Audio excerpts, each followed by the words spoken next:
আন্তর্জাতিক রাজনীতিতে মধ্যপ্রাচ্য অত্যন্ত গুরুত্বপূর্ণ অর্থ বহন করে, যাকে কেন্দ্র করে আবর্তিত হচ্ছে বিশ্ব রাজনীতির মঞ্চ। এক কথায় বিশ্ব রাজনীতির প্রাণকেন্দ্র হল এই মধ্যপ্রাচ্য। এই অঞ্চলের দুই পরাশক্তি ইরান আর ইসরায়েলের মধ্যে উত্তেজনা দীর্ঘদিন ধরেই চলছে। চলতি বছরে যা যুদ্ধে রূপ নেয়, শেষমেশ যুদ্ধ থেমে গেলেও বিশ্বকে ভাবিয়ে তুলেছে বেশ। অন্যদিকে ইসরায়েল একের পর এক দেশে হামলা চালিয়ে সেই পরিস্থিতিকে আরও সংঘাতময় করে তুলেছে, যার কারণে হানাহানি মধ্যপ্রাচ্যে যেন পিছু ছাড়ছে না। ফের সেখানে দেখা দিয়েছে উত্তেজনা। গোটা অঞ্চল জুড়ে সংকট তৈরি হচ্ছে। অঞ্চলটি জুড়ে বড় যুদ্ধ ছড়িয়ে পড়ার আশঙ্কা করছেন বিশ্লেষকরা। যুক্তরাষ্ট্রের $50 কোটি ক্ষেপণাস্ত্র ধ্বংস করেছে ইরান। ইরান ইসরায়েলের মধ্যে টানা 12 দিন সংঘাতের পর যুদ্ধবিরতি কার্যকর হয়েছে। এই সংঘাতে ইরান ও ইসরায়েল উভয় পক্ষই ব্যাপকভাবে ক্ষতিগ্রস্ত হয়েছে, তাতে কোনো সন্দেহ নেই। তবে আদতে ইসরায়েলের পরাজয়ের সঙ্গে সঙ্গে মার্কিন যুক্তরাষ্ট্রের সামরিক পরাজয় হিসেবে দেখা হচ্ছে, কারণ দেশটি সহায়তা দিতে গিয়ে উন্নতমানের প্রতিরক্ষা ক্ষেপণাস্ত্র থার্ড হারিয়ে ফেলেছে। মেহের নিউজ এজেন্সির প্রতিবেদনে এসব তথ্য উঠে এসেছে। প্রতিবেদনে বলা হয়েছে, মার্কিন প্রতিরক্ষা দপ্তর পেন্টাগনের প্রকাশিত নথি থেকে জানা যায়, ইরানের বিরুদ্ধে 12 দিনের ইসরায়েলি আগ্রাসনের সময় ওয়াশিংটন তেল আবিবকে সহায়তা দিতে গিয়ে প্রায় $50 কোটি উন্নতমানের প্রতিরক্ষা ক্ষেপণাস্ত্র হারিয়েছে। ইসরায়েলি সংবাদ মাধ্যমগুলো বলছে, এ নিয়ে সম্প্রতি পেন্টাগনের বাজেট নথি প্রকাশিত হয়েছে, যা বেশ কয়েকটি মার্কিন সংবাদ মাধ্যমের প্রতিবেদনেও বলা হয়েছে। ইসরায়েলের একটি সংবাদ মাধ্যম জানিয়েছে, সদ্য প্রকাশিত পেন্টাগনের বাজেট নথিতে দেখা গেছে, গত জুনে ইরানের সঙ্গে যুদ্ধের 12 দিনে যুক্তরাষ্ট্র ইসরায়েলের পক্ষে মোট প্রায় $50 কোটি মূল্যের ইন্টারসেপ্টর ক্ষেপণাস্ত্র নিক্ষেপ করেছে।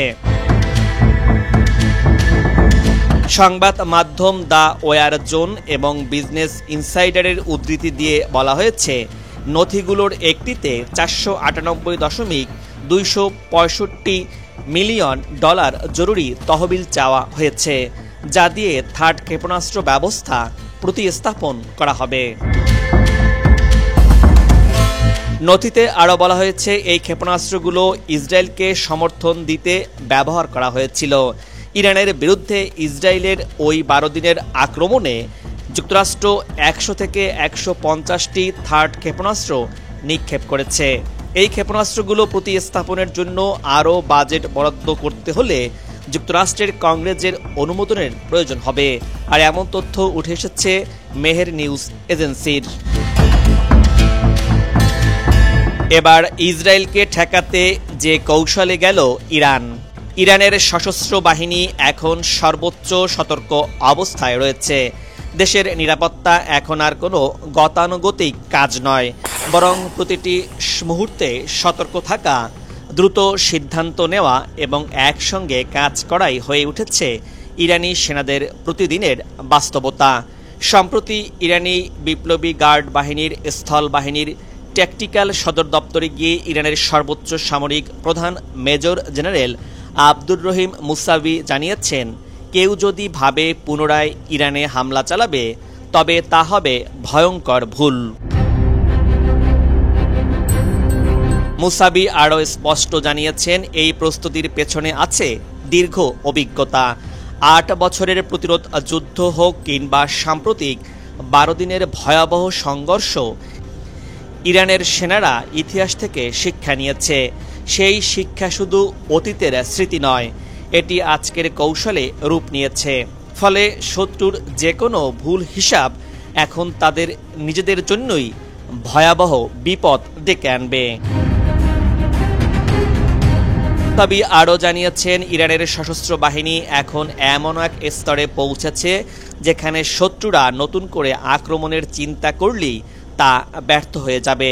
দেশের স্বাধীনতা, নিরাপত্তা এবং ভৌগোলিক সীমানা রক্ষায় ইরানি সেনারা সবসময় প্রস্তুত রয়েছে। আজ ইরানের প্রতিরক্ষা শুধু অস্ত্রের সংখ্যা কিংবা সেনার উপর ভরসা করে দাঁড়িয়ে নেই। স্থল, আকাশ, সমুদ্র, এমনকি সাইবার ও ইলেকট্রনিক ক্ষেত্রেও শক্তি বাড়িয়েছে ইরান। একক কোনো হামলা দিয়ে ইরানকে দমন করা এখন প্রায় অসম্ভব।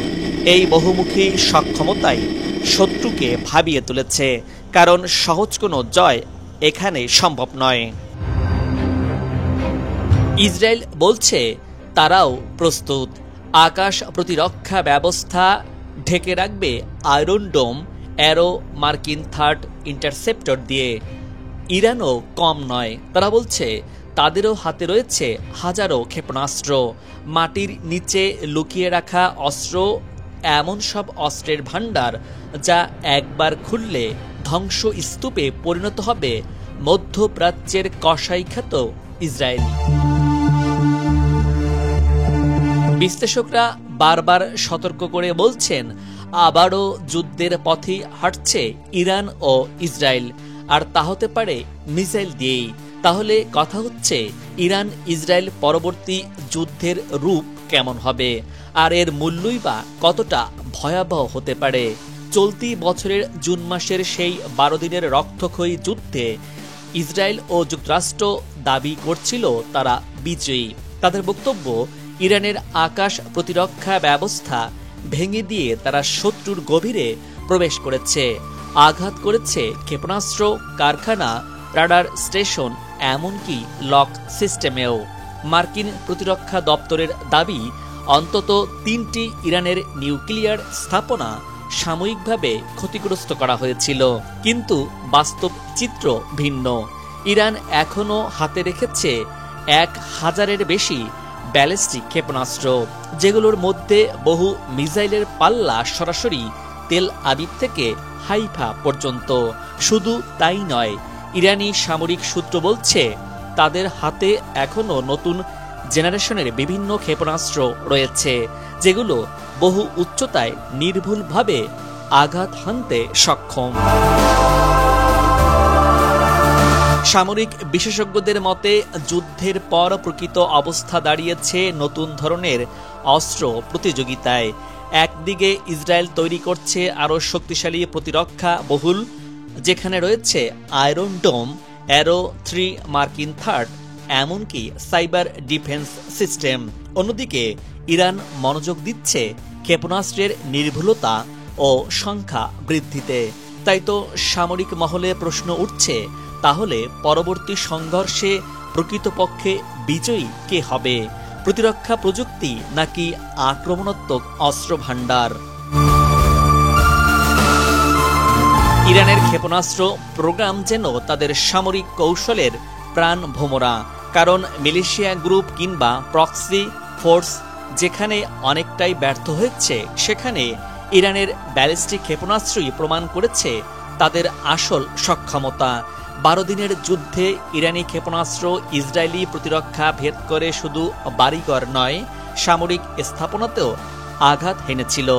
আন্তর্জাতিক গণমাধ্যমগুলো জানায় বহু ইসরায়েলি সামরিক ঘাঁটি ক্ষতিগ্রস্ত হয়েছে ইরানের হামলায়। তাহলে প্রশ্ন হলো, যদি ইরান আগামীতে তাদের ক্ষেপণাস্ত্রকে আরও নিখুঁত, আরও ভয়ানকভাবে গড়ে তোলে, তবে ইসরায়েলের প্রতিরক্ষা কি সত্যি টিকবে? ইরানের ক্ষেপণাস্ত্র প্রোগ্রাম এখন শুধু সামরিক কৌশলের অংশ নয়, বরং জাতীয় নিরাপত্তার মেরুদণ্ড। কারণ ট্রাস্ফি ফোর্স কিংবা মিত্র মিলিশিয়াদের কার্যক্রম অনেক জায়গায় সীমিত সাফল্য দেখালেও ইরানের ব্যালিস্টিক ক্ষেপণাস্ত্রই হয়ে উঠেছে তাদের আসল প্রতিরোধ ক্ষমতা। 12 দিনের যুদ্ধে ইরানি ক্ষেপণাস্ত্র ইসরায়েলি প্রতিরক্ষা ভেদ করে শুধু সাধারণ বাড়িঘর নয়, বরং সেনাঘাঁটি, রাডার সাইট, বিমান ঘাঁটিতেও আঘাত হেনেছিল। আন্তর্জাতিক সংবাদ মাধ্যম আল জাজিরা ও রয়টার্স জানায় অন্তত কয়েকটি সামরিক ঘাঁটি ও প্রতিরক্ষা স্থাপনা ধ্বংস হয়। এমনকি ইসরায়েলও স্বীকার করেছে আয়রন ডোম শতভাগ কার্যকর ছিল না, কিছু ক্ষেপণাস্ত্র সফলভাবে ভেদ করেছে। এমন প্রেক্ষাপটে বিশ্লেষকরা বলছেন, আগামীতে যদি ইরান আরও উন্নত প্রযুক্তি যুক্ত করে, যেমন GPS guided missile hypersonic technology, তাহলে ইসরায়েলের প্রতিরক্ষা ব্যবস্থার উপর চাপ ভয়াবহ রূপ নিতে পারে। তাহলে প্রশ্ন থেকে যায়, যদি ইরান আগামীতে অস্ত্রগুলোকে আরও নিখুঁত, আরও বিধ্বংসী করে গড়ে তোলে, তবে ইসরায়েলের আকাশ সত্যি টিকে থাকতে পারবে, নাকি প্রতিরক্ষা ব্যবস্থা প্রতি আঘাতে ভেঙে পড়বে? তাছাড়া যুদ্ধটা শুধু আকাশেও নয়, খরচের বোর্ডেও যেন লড়াই হচ্ছে। একটি অ্যারো 3 ইন্টারসেপ্টরের দাম প্রায় $3 মিলিয়ন। থার্ড ইন্টারসেপ্টরের খরচ তার 4 গুণ, $12 মিলিয়ন। শুধু 12 দিনের যুদ্ধে ইসরায়েল ও যুক্তরাষ্ট্রের $1.4 বিলিয়ন খরচ করেছে ইরানি ক্ষেপণাস্ত্র ঠেকাতে। তাহলে প্রশ্ন আসে, কিভাবে এই ব্যয় টিকিয়ে রাখা সম্ভব? কারণ ইরান একেবারে 500 ক্ষেপণাস্ত্র ছুড়লে তার প্রতিরক্ষায় খরচ হয় বিলিয়ন বিলিয়ন ডলার, অথচ ইরানি ক্ষেপণাস্ত্রের দাম তুলনামূলকভাবেই অনেকটা কম, যা প্রায় বিলিয়ন ডলারেরও নিচে। ফলে খরচের এই সমীকরণে ইরান আসলেই এগিয়ে রয়েছে। বিশ্লেষকরা বলছেন, ইরান সামনে 3টি দিক দিয়ে কাজ করতে পারেন। প্রথমত, প্রিসাইশন প্রজেক্ট, অর্থাৎ ক্ষেপণাস্ত্রের নির্ভুলতা বাড়ানো। দ্বিতীয়ত, কোয়ান্টিটি ওভার কোয়ালিটি, অর্থাৎ বেশি সংখ্যক অস্ত্র বানানো যাতে প্রতিরক্ষা ভেদ করা সহজ হয়। আর সবশেষ, সার্ভাইবিলিটি, অর্থাৎ লঞ্চারগুলো ছড়িয়ে দেয়া, ডিকোয়েব ব্যবহার করা যাতে প্রতিপক্ষ বুঝতেই না পারে আসল ক্ষেপণাস্ত্র কোথায় রয়েছে।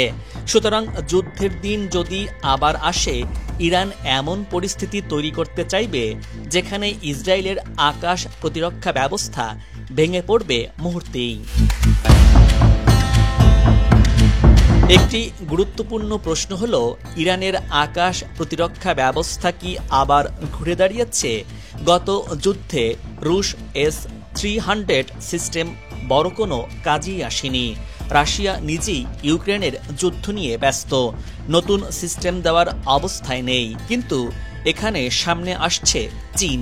সংবাদ মাধ্যম মিডল ইস্ট আই জানিয়েছে, চীন হয়তো ইতিমধ্যেই ইরানকে দিয়েছে HQ-9B সিস্টেম এবং উন্নত JY-26 রাডার। সত্যি যদি তাই হয়ে থাকে, তাহলে ইরানের আকাশ প্রতিরক্ষা ব্যবস্থা আবারও পৌঁছে যাবে নতুন এক উচ্চতায়। এখানেই শেষ নয়, ইরান হয়তো তাদের এয়ারফোর্সে নতুন যুগ আনতে যাচ্ছে। রাশিয়ার সঙ্গে আলোচনায় আছে শুধু এই সুখোই Su-35 কেনার ব্যাপারে, আর চীনের সঙ্গে চলছে jet and C fighter jet কেনার আলোচনা। শুধু যুদ্ধ বিমান নয়, চীন ইরানকে দিতে পারে রাডার কমান্ডো সিস্টেম, এমনকি 5th জেনারেশনে স্টিলথ প্রযুক্তিও। চীন ইরান নতুন করে চালু করেছে 10,000 কিলোমিটার সরাসরি মালবাহী রুট, যা তেলের বিনিময় খুলে দেবে। ফলে অর্থনৈতিক বাধাও কাটিয়ে উঠতে পারবে ইরান। তাহলে ইসরায়েল কি করবে? তারা এখন চাচ্ছে যুদ্ধকে আরও সংক্ষিপ্ত এবং দ্রুততর করতে। এজন্য তারা কাজ করছে বুস্ট ফেস ইন্টারসেপ্টর বা উৎক্ষেপণের পরে ক্ষেপণাস্ত্র ধ্বংস করার প্রযুক্তির দিকে। কেউ বলছে স্যাটেলাইটে লেজার বসানো হবে, কেউ বলছে যুদ্ধ বিমানে থাকবে লেজার গান। কিন্তু এসব এখনও অনেক দূরের কথা। বাস্তবতা হলো, যদি ইরান মুহূর্তে 500 ক্ষেপণাস্ত্র ছুড়ে, তাহলে ইসরায়েলের প্রতিরক্ষা কতটা টিকবে? এটাই এখন বড় প্রশ্ন। পরবর্তী ইরান ইসরায়েল মিসাইল যুদ্ধ দেখতে কেমন হবে? এটা কি হবে অর্থনীতির লড়াই, যেখানে ইসরায়েল প্রতিটি ইন্টারসেপ্টরে খরচ করবে মিলিয়ন ডলার, আর ইরান হাজার ক্ষেপণাস্ত্র ছুড়ে খরচ করবে তার অল্প অংশ? নাকি এটা হবে প্রযুক্তির প্রতিযোগিতা? দর্শক, আজ এ পর্যন্তই। আগামীতে আবারও দেখা হবে নতুন কোনো ভিডিও চিত্র নিয়ে। ভিডিওটি ভালো লাগলে আপনার মূল্যবান মতামত জানিয়ে ভিডিওটি শেয়ার করুন। ভালো থাকুন, নিরাপদে থাকুন এবং সাথেই থাকুন।